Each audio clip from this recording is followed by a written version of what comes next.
right off the bat, initiation. You're going to want senior leadership support, like everything else involved with security. Why do you want to bother those people? They're old. They're tired. What good are they? Why should they be involved in this? They're held responsible, ultimately. Yeah. And it's their organization. You really have to let them have some purview into it. Excellent.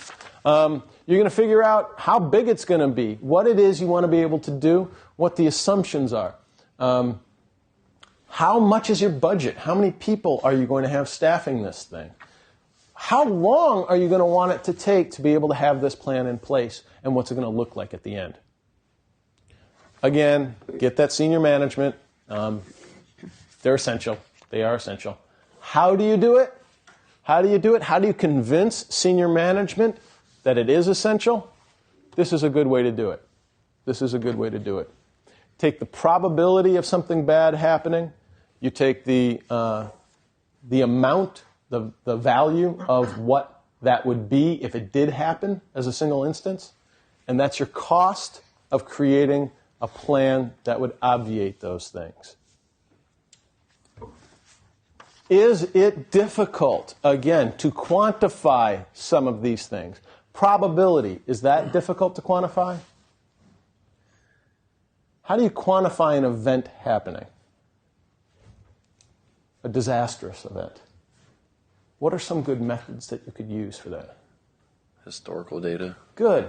How often do fires hit this area? My alma mater is about to burn down, or at least it was as of last night, right? Everybody's sending out some really cool photos from there.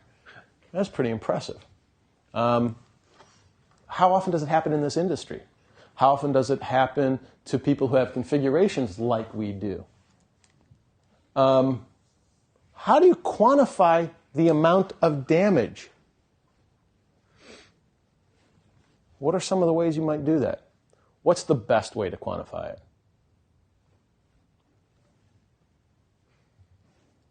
What's the easiest way to quantify it?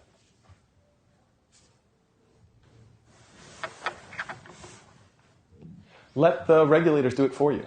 If the legislation says an event where you've lost information or an event where you have allowed information to be disclosed in an inadvertent or unauthorized way will cost you this much per instance, you have a dollar value. They've assigned it to you. Or if you've already valued your operation through your business assessment, if you've already valued it to your shareholders, if it's in your annual report, great. Those are all good ways to do it. And that leaves you with your cost. Should the cost of your recovery exactly equal the cost of the damages from an event occurring? Should probably be a little bit less.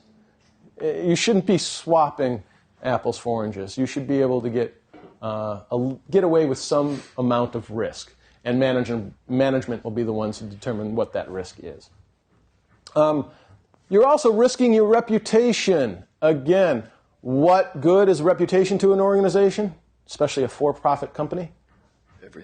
Everything. They could lose it all, couldn't they? Anyone think of a company that has died because of its reputation, damage to its reputation? Enron? Who? Enron. Well, I think they died because they had a horrible business model, but good. Associated with Enron, who changed their name so that their reputation wouldn't follow? Wasn't it Arthur Andersen? Didn't they change their name altogether? Which one became Accenture? Wasn't that Arthur Andersen? I think so. I think one of them said, oops, we shouldn't have been doing that. The ones that they were supposed to be the auditors, and instead they were getting in bed with Enron, and they ended up shredding all that data, and everyone looked at them like, you're not an auditor, right? They were an accountant. Right. Good. Regulatory. Once again, you're going to be held to that reasonable person standard, which is difficult after the fact. People behave differently. Even reasonable people behave differently in an event. So these are all risks. you are going to spend some time and money and effort and energy actually scoping this thing out. One of the good ways to sell it to management is to show them additional benefits of going through this process. While you're determining what it is you have to recover and how quickly, you might be able to identify some of those single points of failure and eliminate them. It also forces your data setter and your business functions to play nice. What do we call that? Strategic alignment. Yes. Good. Strategic alignment is a very good thing and can be a result of your disaster recovery plan. This is an excellent timeline to expect to be able to create a good one.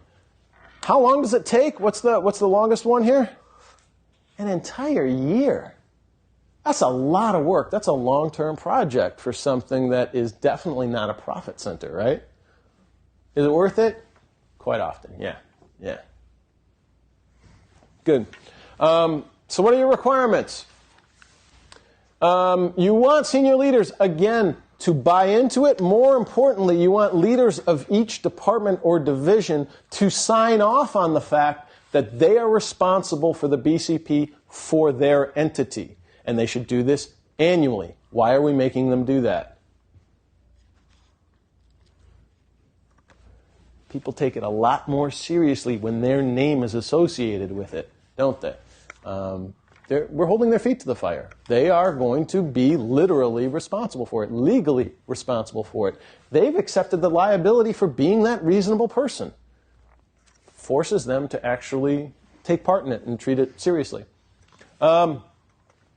In terms of legal and regulatory, right now, there is no overarching requirement to have these standards for all entities. Some entities in specific fields, and we'll talk about those, are required to have these, but not for everybody.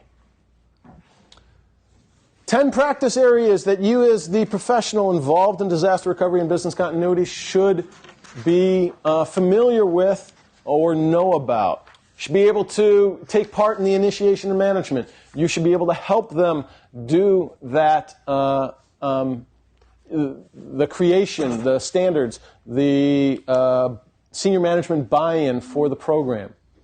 You should be able to help determine what the risk is going to be and what the risk appetite of the organization is going to be. How to determine the delta between the cost of what an event would incur and what you're going to put in place to obviate it.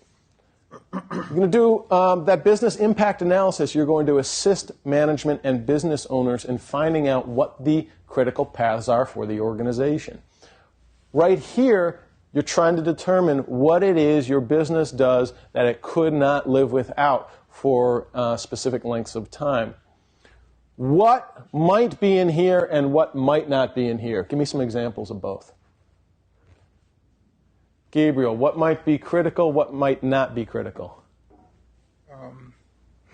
Critical will be the main function of the business. Good. So, give me an example of what one critical function might be.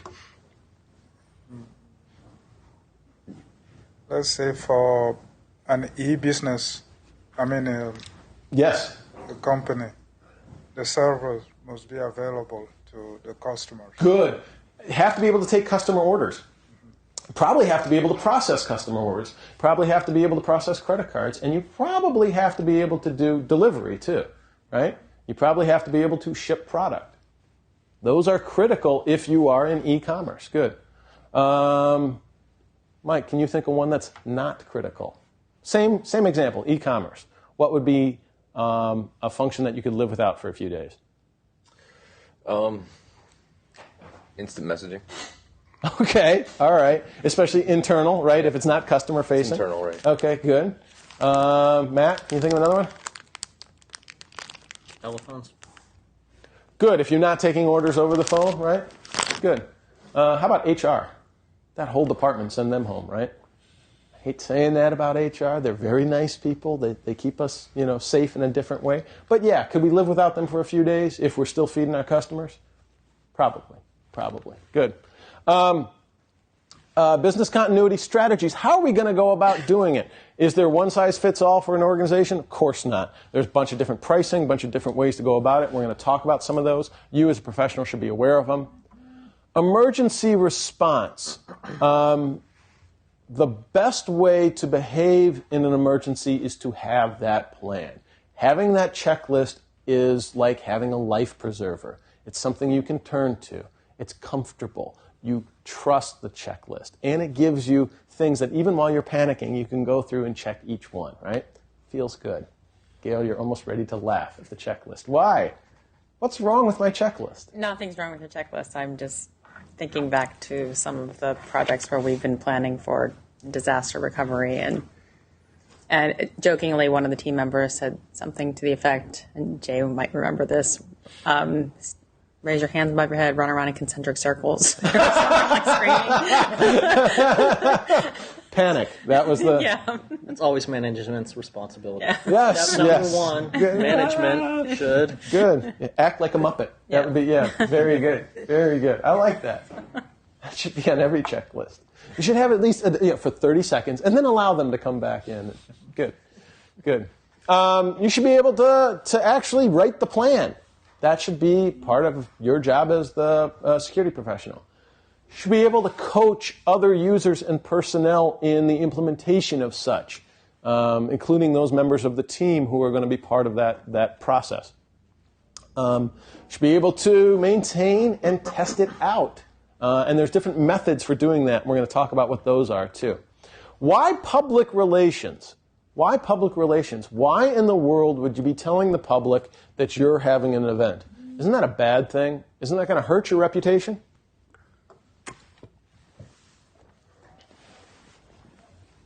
Not if you're a What's that? not if you're a certificate provider. Not if you're, what? A certificate provider and you were compromised. Good. You want them to know, right? So they're not misusing your service and they feel bad about it later. Why didn't you tell me, right? Good.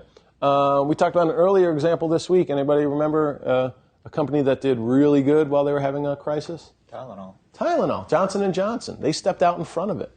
And, it kept them in business, and it also warned the public of a danger to them. Good stuff.